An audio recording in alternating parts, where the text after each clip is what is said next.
for today's video dahil mga idol na may gihatag si John Bert nga gulay mga idol ato da naputay kalabasa na bilin mga idol ato na lamang gi sa buwag utro gihatagan man ni John Bert og pakbit sa mao ni mga idol wala naman nato ipakita pag gihatag pero ato na lamang giduga nga tagi utro na lang tog timpla mga idol kay napamatay kalabasa o kalabantos na bilin atong gidugang para mo daghan pod magluto unta tag Argentina og itlog wa na laman nato lutoa kay na may gihatag nga sudan sa pikas da mo ni atong gikuan na kanang yelo pa kadto nga kalabasa mga idol manay atong gidugang mo ni nabili natong kalabasa da na pay kalabantos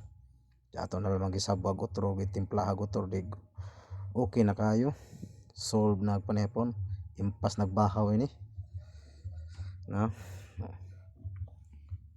bali ato na laman ni janggi pa humok kag kalabasa o kalabantos na goods na dyan mga idol okay na pog timpla ini.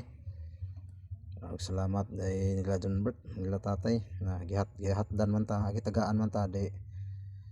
so na giing masiustin nga padaghan nagsabaw di wow di yun sa payo atong buhaton na may kalabasan nato nabilin di atong gihiwag dali-dali ug kalabantos ato nagupo po ta kadalig kalabantos sa atong ninat salin sa udit sa tino impas so dag sabaw mga idol na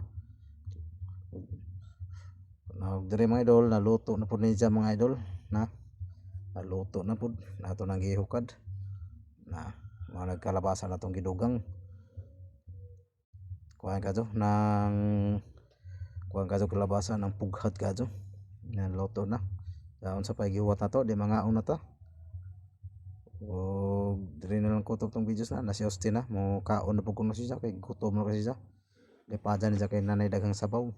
pero okay na pug timpla mga idol kaya ito mga timpla hagutro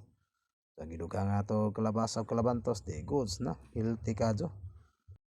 Yan na si Austin kaway-kaway na kayo mukhaon na diri na lang ko itong videos mga idol. Bye bye, God bless.